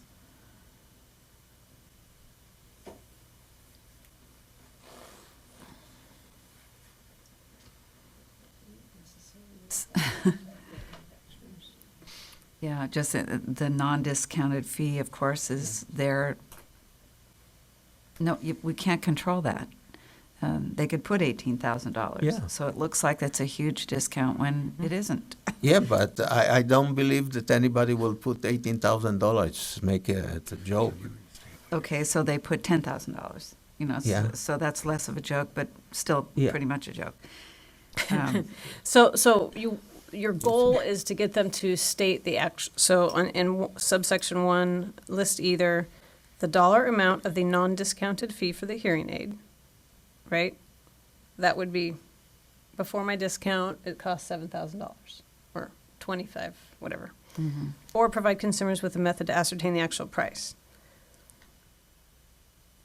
And Yeah, it's then, just as- and list the dollar amount of, so you may not necessarily need the second clause in there, because you really want them to say the price, right? Is that what we need? I just wanted to ask Marty, what are your thoughts on that, just eliminating that second part? For those of you that don't know, Marty Schaefer's an enforcement analyst in board office. So remove item B. Actually, Sabina's suggesting after the actual price, period, and then we would remove the rest of that. Yeah, I agree. Oh, I agree with that. Yeah, I already removed it. Already removed it. Method to. That's Okay. what my notes indicate. Okay. Yes. So I have a concern. As someone who dispenses hearing aids, it is not at all uncommon that a patient will come in for a hearing aid consultation And when they learn of the different options that are available, they might have thought that they wanted hearing aid A, and then we talk about things like accessibility to wireless microphone, for instance.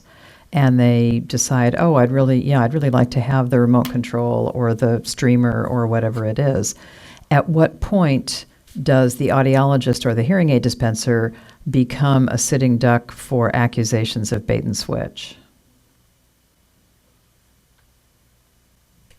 Well, I think it's happened all the time that people will advertise hearing aids starting at $400, and then they will sell for $2,000. But I think it was enforced by showing if there was accusation that like 99% of the sales were for $2,000.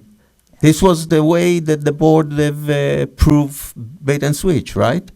By the number of, because if, let's say, 80% buy the $400 and 20% buy above it, well, that's normal thing, you think. But if everybody buy the 2,000, this is bait and switch. Also, It's hard to say, but to address Allison's concern, I don't think we would see that as a bait and switch. Someone buying additional features that would add to the value of the hearing aid. Well, and that certainly is my opinion, but I just, I think it would be something that we would want to be confident that we didn't legislate ourselves or regulate ourselves into a corner where audiologists or hearing aid dispensers would be hesitant to talk about other technologies for fear that it would leave them open to an accusation of bait and switch. Yeah, no, in that particular example, there's an advertisement for a hearing aid, and that's what they're trying to sell. They bring in additional features or even direct someone to another hearing aid. I think that's completely different from some of the bait and switch tactics that we've seen. And I think we can state 400 is a base model for mild to moderate hearing loss. Your experience may vary. Yeah. well, look at page 1, letter F. It says, an advertisement of price shall be exact and fully disclose all variables and other material factors. So I assume they don't just mean tax and shipping with that if there are other features to that hearing aid that can be added on, does this take into that account? And they have to say, accessories are additional cost, streamers and so on. Mm-hmm. Is that what that means? Well, to Allison's concern about maybe a complaint about a bait and switch, you would have your hearing test to show this $400 model is completely not suitable according to this hearing test. And I think that was where bait and switch comes in, where that hearing test, actually the base model would be okay for them, but you convinced them they needed a $2,000 one. And another expert come in and say, absolutely not. But if your hearing test supports these upgraded features, or that's what you would rely on. Yeah, although frankly, it's really not a function of the hearing test. It's really a function of what the patient's preferences are. Sure. A person with a mild hearing loss may want to have a remote microphone and a streamer because of their communication demands. But in that example, yeah. they were actually told, this does not work, this is not enough for you. You need to spend $6,000. And then they got a second opinion, sometimes a third opinion, and they were told that would have been fine for you. But I think and if we it's saw the pattern over and over if it's again. upgraded, I want a nice one that's going to work with my iPhone and the theaters, or that would be understandable. Mm-hmm. No different with cars, and you go in and buy the base thing, and you wanted floor mats, and you wanted your seat to heat Air up or conditioning. whatever. You wanted four that'll wheels, be yeah. this and this and this. So you wanted an engine also? Oh, okay. But does this F, should this be expanded to include any other additional accessory features that you have to list those No. as possibilities? Or does that already say it? All variables and other material factors.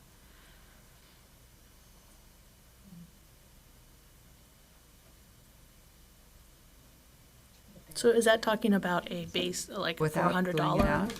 hearing aid that you should disclose that that's for a mild hearing loss? Not all results are the same.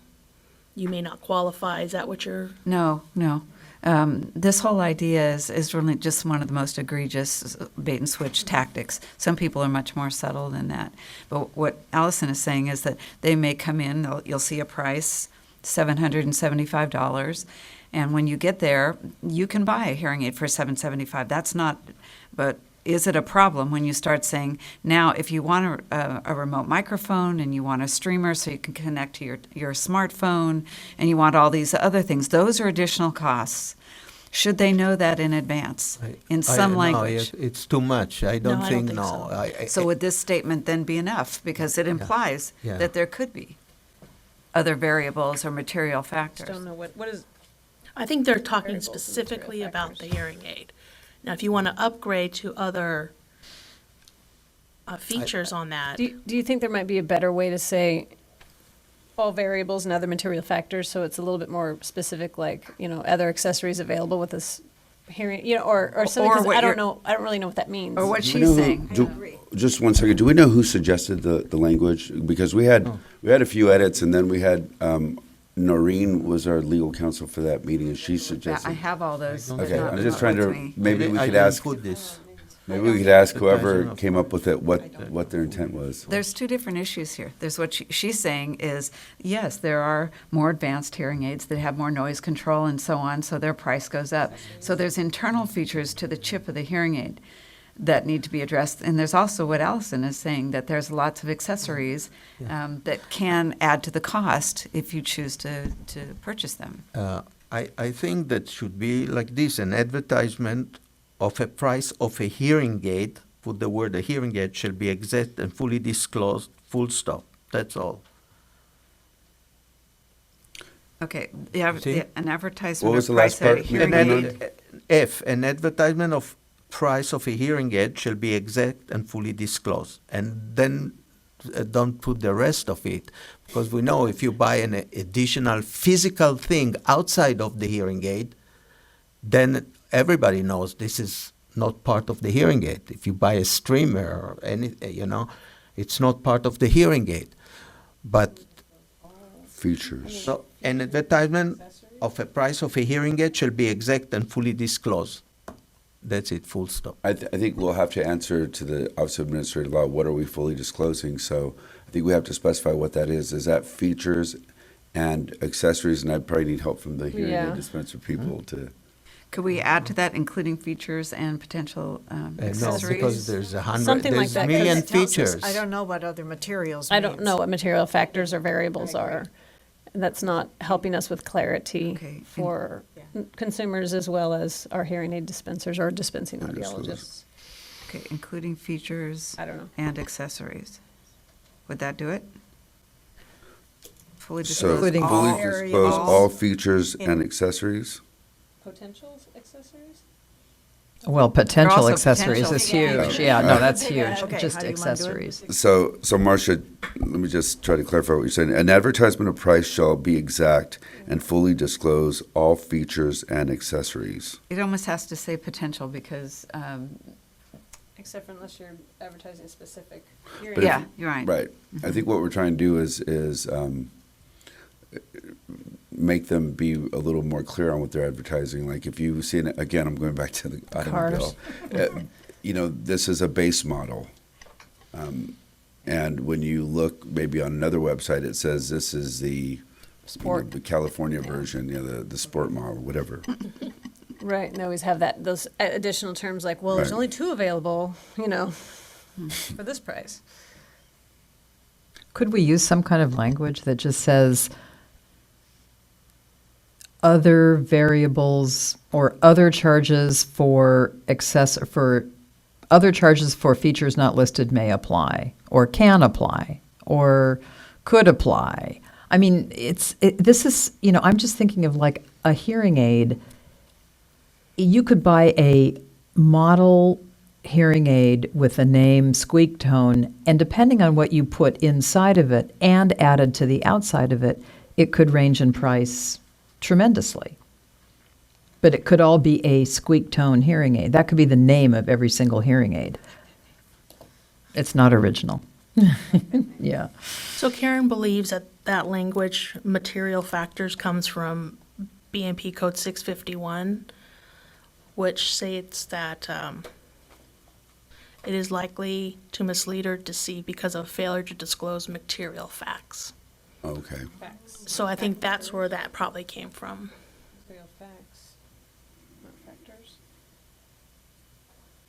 Does that then cover the notion of there are more sophisticated features and there's lots of accessories? Does it cover that then? I'm And we not don't sure. have to spell it out? I don't know if that is additional clarification or not, even if we change factors to facts.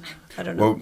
Well, so now knowing that we have, so that's a general BMP code, that this regulation would be based on that. I think if we are making it more clear, We shouldn't restate it. then rather than restating it, we could go back to fully disclose all features and accessories. If someone wants to say in their advertisement, this is a base model or other features and accessories may apply, that would then, to me,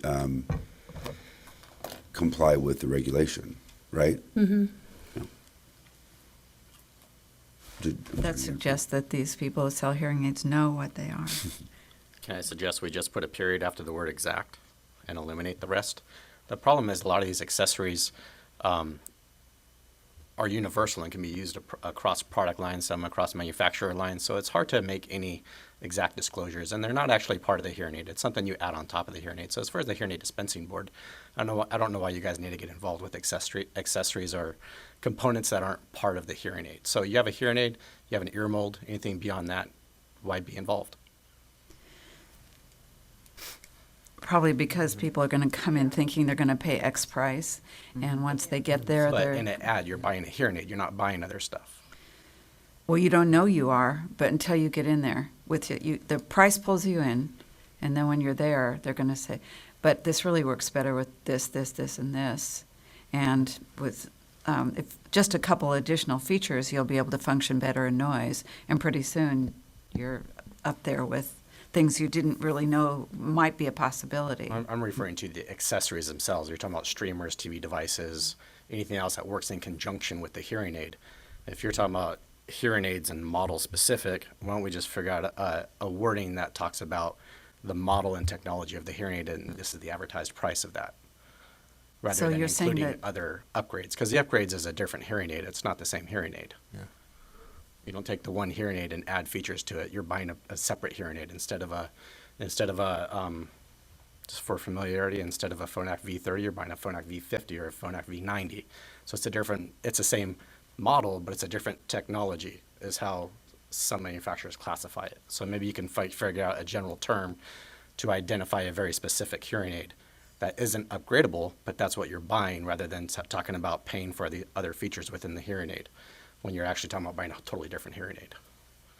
I don't know if most advertisements are just for one hearing aid, or do they have... Well, but you're talking about having a specific price for a specific model or a specific hearing aid. Why don't you nail that down and leave accessories out of it altogether? If you're talking about a model and technology within the model, then you could identify it. The price of this Phonak Audio V90 hearing aid is now on sale for $3,000. So maybe just identifying the model within the advertisement might be better. Well, they do. They do that now. It's, or at least the ones I see in the Chronicle in San Francisco. They say what it is. But there's no other variables within that. If you're buying that product, there's nothing that you can pay more to get. The product is the product. True, and their hope is that that price of $700 will bring them in, and they have no intention of selling that. You know, they're really trying to get them to choose something.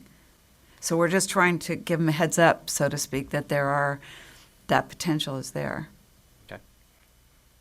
Here, I have another piece of advertising which is right according to what we intended. It says here, Amnon, I think that, in all fairness to that, Yeah. Hearing aid dispenser, we should probably not, maybe talk in a more broad sense and not go over that specific advertisement. I don't reveal who is the Oh, guy. yeah, I don't know who is the guy. Okay. I can see the name. I'm Maybe not- you don't put it on the I don't- camera. Oh, did you get it? I can see it. I don't know Thank who's you. the guy.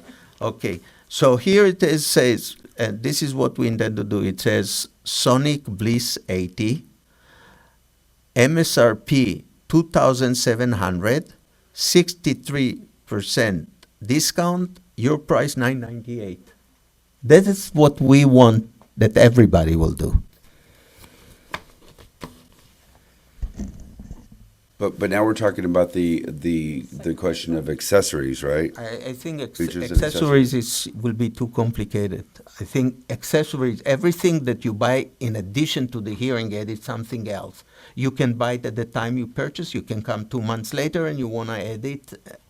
That's a different world. So Sabina, correct me if I'm wrong. If we left this the way it was, it's very similar to what's already in general B&P code. Right.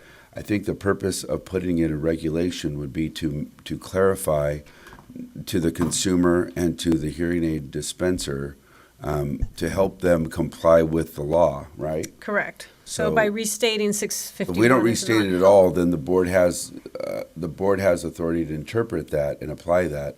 If we restate it, then we're being more specific and trying to help the dispenser.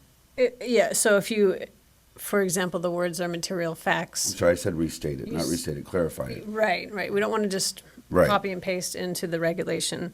So if we want to, talk about what a material fact might be, as, for examples, then we can do something like that. If like, the member of the public, I'm sorry, I forgot your name. Sorry? Mr. Isaac. Close. Stated about the possibility of just ending the sentence with an advertisement of price shall be exact. Well, that kind of goes to what we were talking about on the second page about how the price is listed in the advertisement.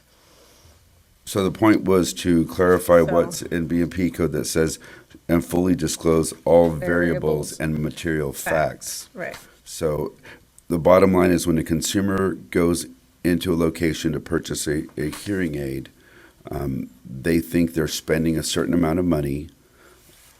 Was there anything else that wasn't included in this advertisement that they need to know, other money that's going to be spent? And it sounds like what you were saying is there isn't.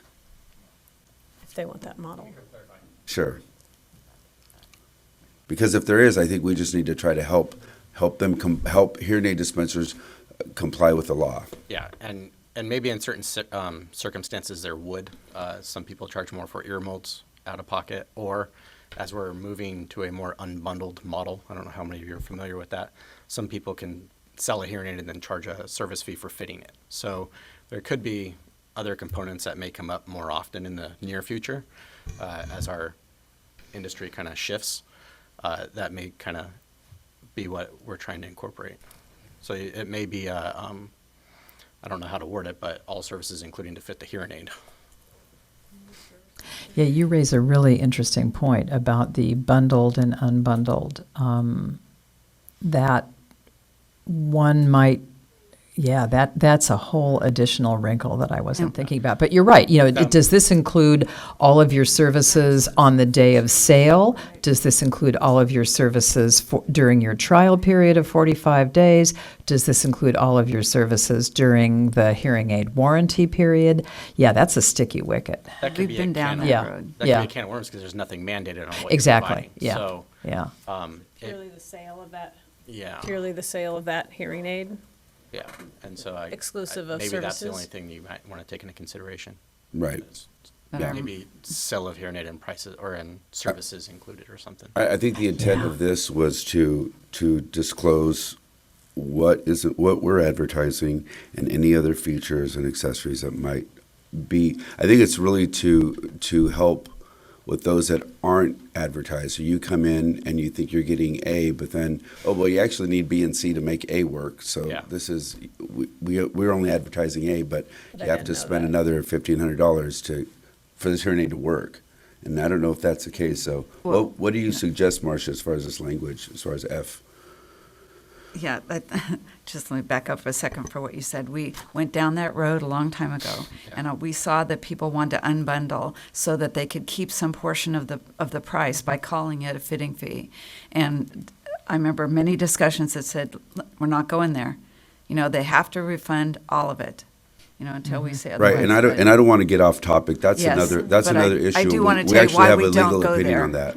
No, I'm not suggesting you go there. I'm just saying as we're moving to an unbundled model and we're But making even the if you regs a do- little stiffer. Well, Yeah. I'm not talking about getting their money back by any means. That only affects if they're actually being purchased. That Well, doesn't that's why affect the people advertising bait and unbundle. switch. That is the impetus behind unbundling, is to try to. Yes, but is it a bait and switch? I think we need to get. Okay, let's we're- go we're- back to We're getting this. off topic, Sorry. so we need to get back to F. I just want you to know we have talked about it. Sure. Okay, so our advertisement of price shall include, shall be exact and fully disclose. We I have could a say sug- features and accessories or additional charges. We can use other industries. They have language for that. What about an advertisement of price shall be exact and fully disclose all pricing variables? That might be a nightmare to advertise, though, right? Yeah. Now you're going to Yeah. advertise 90 different variables. Or fully disclose, Additional charges? there may be, Or additional charges may Additional apply. charge, yes. Or additional something may apply. Yeah. That's what, Public's used to seeing. So an advertisement of price shall be exact and fully disclose additional features and charges? Or all features and additional charges, or just any additional charges? Additional charges. additional charges covers features Yeah. and accessories Okay. And services. and Yes, services. yeah, Okay. services. Yeah, services. I think we have to be. And if it's not agendized for today, okay, I won't go down this road. But we need to agendize it for the future. We do need to address the issue of the price of the device, the price of the services. As more people move toward unbundled pricing, this could trip us up. So if we can't talk about it today, I get it. But we need to be able to talk about it relative to this discussion. Right, and when we get to At some point in the future. when we get to the part about talking about addition or items for future agenda, we can get to that. My other hang up with subsection F is that it addresses the exact of, I was going to say the exactment, but that's not a word. The advertisement of price shall be exact, but then on the second page, we talk about how the advertisement should be, how you should publish the price and how the consumer can ascertain the actual price. It seems a little out of place in this subsection F, and I'm not sure how to Well, fix that. if you're saying it has to be exact, and they are giving a discount, they are giving the exact This is the exact, yeah. discount Right, and so price. that's in the subsection G1. But I think F is trying to specify Yeah, it doesn't conflict that there are with additional If you charges. said Right. 63% of 2,700, it's an exact number. Right, I was just saying that that first part of F seemed to speak to page 2 a little bit more, and if we keep F as into, the advertisement shall also include, the advertisement shall be exact and fully disclose all, additional charges, including features, services. So should this statement be moved to here? That's all I was trying to say, is maybe Okay. keep how the exact price is in the advertisement together, and then F should be potentially just about the material facts and variables from 651. Oh, I thought you meant move additional charges may apply to number 1 on page 2. No, I was keeping that in F. I was just merely pointing out the price shall be exact part, because that speaks to subsection G1. that part should be removed from F. Only if you're gonna, it depends what the board decides to keep the additional charges information in F. Maybe F could be purely additional charges, services, variables, that kind of statement, whatever they end up crafting. Do you have a proposal for F that we could just go over together as far as language?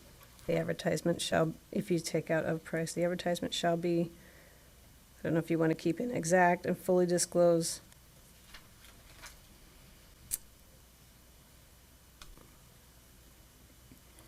An advertisement should fully disclose any additional charges. Including, you want to go further and say Yeah. including features and services? Yeah. Accessories, features, accessories, and- and services, yeah. That's reasonable. Okay, so can we restate that, please? And there's advertisement shall fully disclose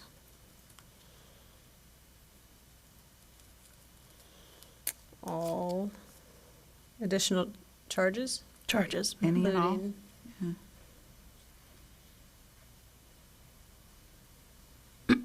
Accessories.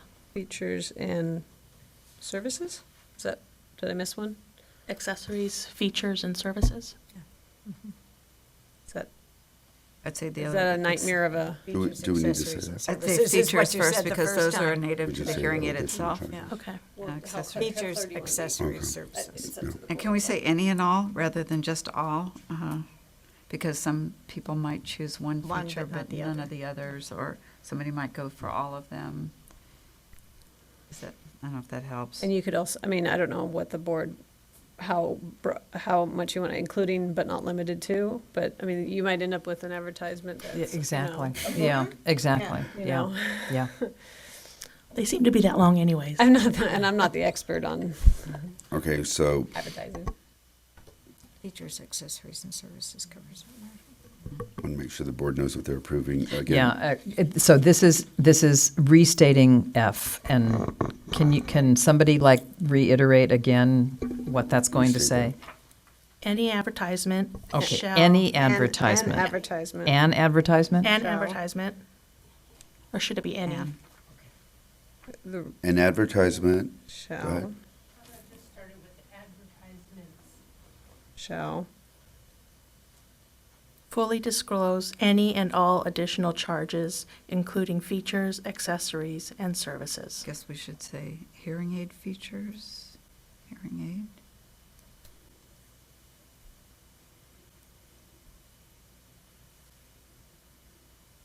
And related services. Mhm. So, charges including hearing aid features, accessories, and related services. There you go. Can somebody read it again? Advertisements.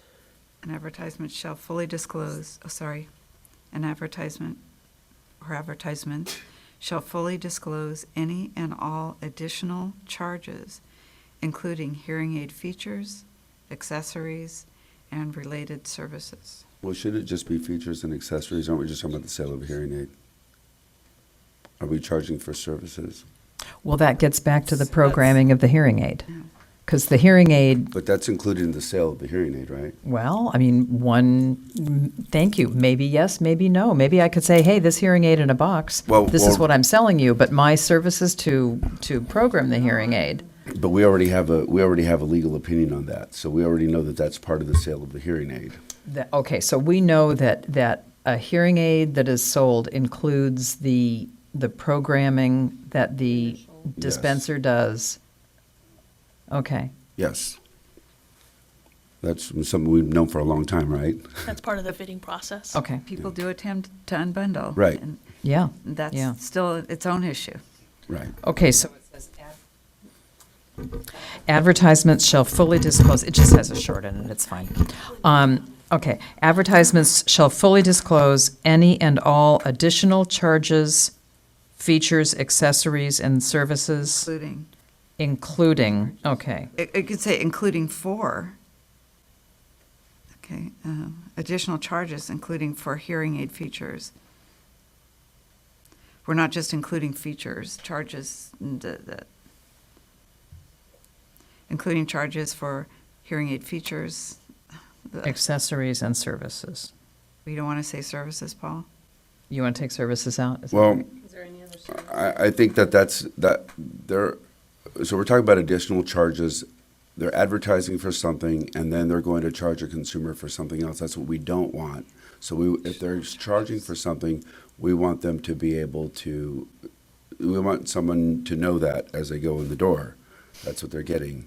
So any additional charges, we're trying to clarify any variables or material facts. So that would be accessories and features, right? At this point, yeah. They wouldn't say, well, I'm going to charge you a $400 reprogramming fee. Well, I think that's just what we're trying to clarify. Right. Some people So But do But we can't say as a board, you can do that in regulation, but you can't do that in law, so we can't contradict the law. I just recently That's had a already call stated. where a gentleman was being charged $80 per hearing aid for reprogramming. And he didn't want to pay that. But it was a part of the sale? I can't recall what the issue was. He wants to take the program, have the program. He thinks he bought the right to the program. Oh, yeah. So that he can take to another hearing aid dispenser. I know those. I know those So that's what it patients. was. Okay. Yeah. But what we're talking about here is everything that's included in the sale of a hearing aid.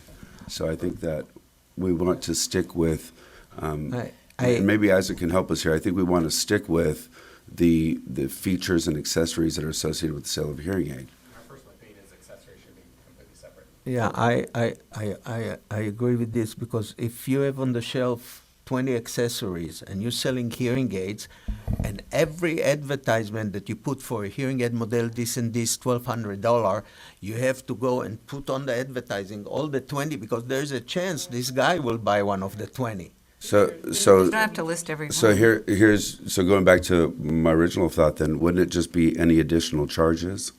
We don't want to force hearing aid dispensers to have a full page advertisement Yeah. to list every feature that is like a supermarket. every variable. They allow Well, for few you wouldn't page. list all 20 accessories, you'd just say the word accessories. And but- since we have existing law that already specifies that an advertisement has to be exact and include variables and material facts, to make it clear to the advertiser, in this case, we just want to know, are there any additional charges that are included with the sale? So can we stop at additional charges? So then it would read, advertisements shall fully disclose any and all additional charges, period. Associated with the sale of the. But they're going to look at that. I see the wisdom of what you're trying to go, but they're going to look at it and say, well, they're just not going to buy a streamer. I can't say that they are, so I don't have to say any more about it. I don't have to tell them that there's additional charges because they may or may not choose to do it. Is that true? Yeah, No, is that true that they don't have to buy the streamer? yeah, Oh, it's yeah. true. Then, don't have to buy then it. there's nothing wrong with Yeah, advertising. it's an option. But we're making them say an additional charges. They'll say, well, they may not buy it, but of course, everybody who comes in my door leaves with a streamer because we're going to make sure they buy that accessory. And so the consumer still doesn't know that that's a possibility. But I think that's where we have to draw a line in the sand, because what we're trying to prevent is a bait and switch. There's a likelihood that if you buy a phone, you're going to walk out of there with maybe an additional charger, maybe a phone case. Those are things that, I can't complain because I spent another $100 in accessories. And I think that, in all fairness to hearing aid dispensers, if they're advertising something and that's what they deliver, they're okay. If they sell additional items, because those aren't the cases we're dealing with. We're not dealing with, I have a complaint, someone sold me all these accessories and I'm really mad.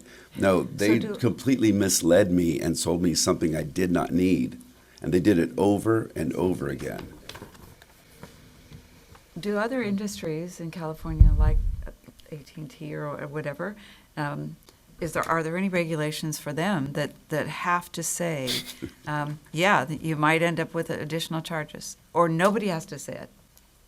You just go in, I can't speak to AT&T. or not AT&T, or just any other industry, phone industry, car industry.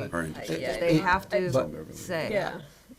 I don't Offhand, I know. can't speak Let's to. take photography, which I have experience. You put a price for a camera, and you might go to a camera shop, and there's the price. It's $450 for this model, and then you said, but you need a tripod, and then you need a flash, and then you can't go out with $1,200 out. But it's not bait and switch. The camera is $450, but you need the accessory. So is it our purview to try to circumvent that? I think, going back to the consumer protection, and correct me if I'm wrong, I have never purchased a hearing aid. Is it more of a concern with the actual features? Like when you get in, like I advertise this Model A, and then I go in based on that, and then all of a sudden it's, well, actually, if you want like the heated seats or the base model issue, is that more of the issue here? I would where say we it have is the than features of accessories. the actual hearing aid that are at issue? Well, you should upgrade. You should get that special one that has It is that, I flashing would lights say. on it or something. Because I Instead think of the fe- accessories. accessories are more and more going away, in fact. I mean, So it's more about the features. so it is about features, and that's what the other case that we looked at, that's what they did, is they brought them in on the base model and quickly escalated that with the feature inclusion up until they. Yeah. Can I say something? As a consumer, I've never bought a hearing aid, but to me, the language, the more simple and straightforward it is, the more clear I'd be on what I'm actually purchasing. I think sometimes it's more confusing the more we add. That's just And really, me. like, again, like, I've never done it, but it's not terrible for me to look at an advertisement and go into your shop and say, I saw this ad, I think I like this, and then you test me and do everything and say, well, actually, that actually won't work for you. I mean, that's not, is. But Is that a- can that be viewed as bait and switch? Right. It depends And I on the think that's- quantity. No, not It if it- depends on the right. quantity. Right, so how do you address that in That alone wouldn't be viewed advertisement? as bait and switch. I just want to clarify that we're not doing this because we're looking for ways to trap hearing aid dispensers, or we're looking for ways to, to open up complaints and investigations. What this is to clarify what's already in existing law.